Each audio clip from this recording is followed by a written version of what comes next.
deux choses à comprendre, très important. Quand on travaille sur la nuque et quand on travaille les actions d'étranglement, il faut comprendre ce qu'on y fait. Là, on va travailler les étranglements sanguins et aussi respiratoires. Deux choses qu'il faut comprendre. Sanguin, c'est parce qu'on va bloquer les deux artères. Quand on bloque les deux artères, quand on appuie dessus, évidemment, le sang ne monte plus au cerveau.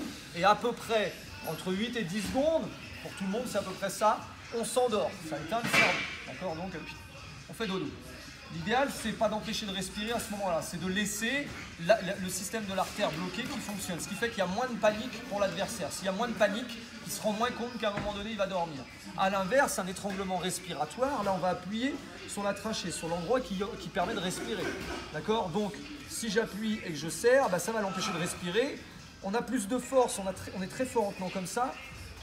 Quand on manque de respiration, l'adversaire est toujours un peu plus en panique parce que là, c'est vital pour nous. Hein. Pas de respiration, on meurt. Donc souvent, on a des moments un peu plus stressants, mais si vous ne lâchez pas, vous aurez quand même l'action. C'est un petit peu plus long. Au niveau respiratoire, c'est presque le double. 14-15 secondes, il faut tenir pour commencer à voir la personne qui s'endort.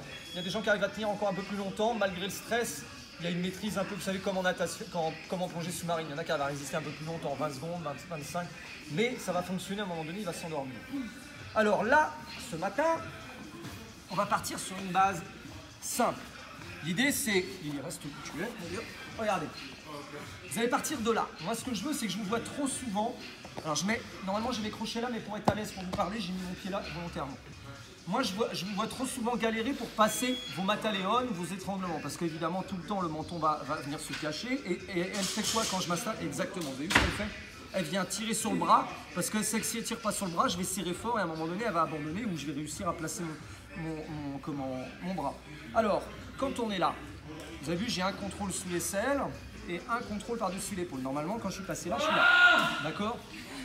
Qui c'est qui vient de crier comme un dingue comme ça? Ils sont bizarres. Ils sont vraiment bizarres. Alors, on est là. Regardez ce qu'on va faire. Sur le contrôle, quand je suis arrivé au dos, si je veux monter mon bras, regardez, je vais feinter. Parce que si je fais ça et que je commence à serrer, regardez ce qu'elle va faire. Elle va vouloir enlever mon bras direct. Voilà, et là, moi, je vais perdre du temps pour réussir à placer ma mataléone. Alors, on va feinter. C'est que je vais monter mon bras là. Vous voyez, je vais le monter là. Et si je le monte là, elle va enlever quel bras d'après vous? Bah, le plus visible. Et quand elle va enlever le bras le plus visible, il se passe quoi? C'est que mon bras qui va avoir l'action va pouvoir prendre. Vous avez vu la logique de ce que je vous montre? Si je suis comme ça, pour commencer, bah voilà, elle va tirer sur mon bras et elle va forcer pour pas. Voilà, je vais perdre un peu de temps. Alors que si je passe au dos, je monte mon bras là, elle va tirer sur le bras que je veux récupérer facilement. Elle l'enlève, et ben moi j'en profite, je passe mon bras. Quand j'ai passé mon bras, vous avez vu, je passe, je contrôle à mon épaule, et aussitôt après j'enlève celui-ci, et c'est maintenant que je viens derrière. Encore une fois, vous ne commencez pas devant, parce que si vous commencez devant, elle va tirer sur mon bras et me faire une action, vas-y. Voilà, et là c'est moi qui vais être coincé. Donc, je vous remontre, je suis au dos, je viens chercher haut, elle tire. Quand elle tire, je passe le bras. Vous avez vu, je monte vite direct, hein, pour bien passer en dessous. Et une fois que j'ai fait ça, je viens passer par derrière, j'ai ma mataléone, et là, je gonfle mon thorax et je contracte mon dos vers le bas. Je serre mon dos vers le bas, ce qui fait que j'ai une action plus rapide et je vais bien compresser son artère avec mon avant-bras et mon biceps. C'est tout un art, hein, l'étranglement. Hein. Mais quand on maîtrise bien ça, on ne perd pas son temps. Alors là, vous mettez chacun votre tour au dos, un bras sous l'aisselle là. Elle va tirer. Quand elle tire, je place et je viens installer. Je colle mon oreille, je gonfle et je serre. Est-ce que vous avez compris déjà ce travail? Chacun votre tour, vous travaillez, vous faites 5-6 fois chacun et vous changez tant que j'ai pas dit stop. Ok pour tout le monde? Travaillez, pousse.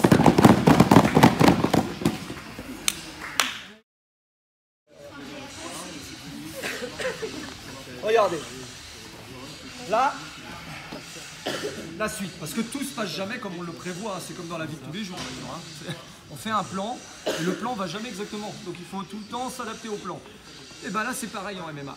On fait des plans et parfois les plans ne fonctionnent pas comme on les a prévus. Alors là j'ai passé mon contrôle, on imagine que j'ai pas fait cette méthode secrète où là il va baisser, j'ai voulu déjà contrôler. Et elle, bah, vous avez vu systématiquement, elle vient prendre le bon bras. Le but c'est que si elle force vers le bas, bah voilà, je peux plus avoir mon action d'étranglement. Et bien puisqu'elle veut m'enlever le bras, je vais l'aider. Mais je vais l'aider à tirer sur son bras. Alors, regardez ce que je fais, ma main qui est là en dessous. Elle va venir prendre le poignet. Ma main qui est là, elle prend son propre poignet. Et c'est moi qui vais pousser d'un coup son bras vers le bas. Ah, tu veux m'enlever le bras? Eh ben, je vais t'aider. Sauf que moi, je vais laisser mon bras. Pendant cet instant, comme j'ai baissé son bras, regardez ce que je fais. C'est que je vais monter ma jambe. Et j'enlève mon bras et j'ai déjà coincé son bras gauche. Mais en même temps, j'ai tiré d'un coup sur ce bras-là pour forcer sur cette main qui tenait. C'est pas grave. Et je viens chercher directement un étranglement, là, ce coup-ci, respiratoire pour changer. On pourrait faire en Mataleon, hein, mais c'est pour faire travailler un autre exercice. Je viens bien mettre mon avant-bras ici. Je tourne pour relever un petit peu la glotte. Ma main là vient main dans main.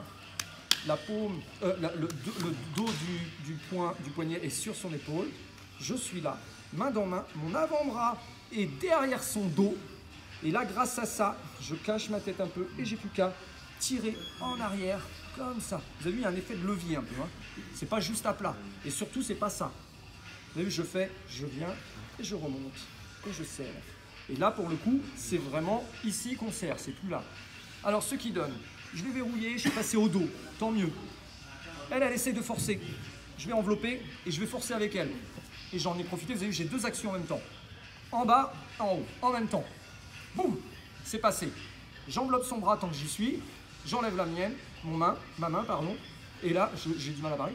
Et on est là. On est là. Et je serre et je verrouille. Vous avez vu mon avant-bras, comment je le place? Et je verrouille. Si je pars en arrière, elle ne va pas être à l'aise. Et on est là. Et je serre. Je vous remontre une dernière fois. Je suis passé au dos. Elle va enlever ma main.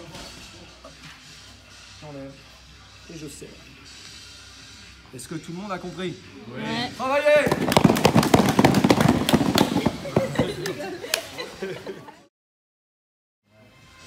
Alors oui, effectivement, très souvent, quand on a pris un contrôle comme ça au dos, la première chose qu'elle va faire, c'est que vous avez vu, elle attrape mes bras surtout, et elle va rentrer son menton. Ça c'est vrai, elle va rentrer son menton. Si elle a l'habitude de combattre, elle sait que si elle laisse le menton relevé, je vais passer mon bras. Alors que là, si elle rentre, et c'est vrai, aussi on dit ouais, c'est très difficile d'essayer de le placer le bras quand on fait vraiment ça comme d'habitude. Alors regardez, parfois il ne faut pas s'embêter, il faut faire plus simple. On est là, je vais faire comme tout à l'heure, je la force à aller vers là. Mais ce coup-ci, puisqu'elle laisse bien son menton, et ben regardez bien, mon avant-bras va aller sur sa bouche. Mais vraiment sur sa bouche. Et rien d'autre. Et vous allez voir que la mâchoire est merveilleusement bien faite, parce que si je serre là... Alors, pourquoi? Je vous explique, vous avez vu, elle est accrochée ici la mâchoire, mais elle est libre pour le reste du temps. Si sa tête est bloquée contre votre épaule, et qu'avec votre avant-bras, vous tirez la mâchoire vers l'arrière, en fait l'avant-bras, bizarrement, et le bras est beaucoup plus fort que les fameux petits muscles qui retiennent la mâchoire et les tendons là. Donc la mâchoire, clac, elle part en arrière. Et Estelle, je vais vous montrer comment elle est belle avec la mâchoire derrière. Non.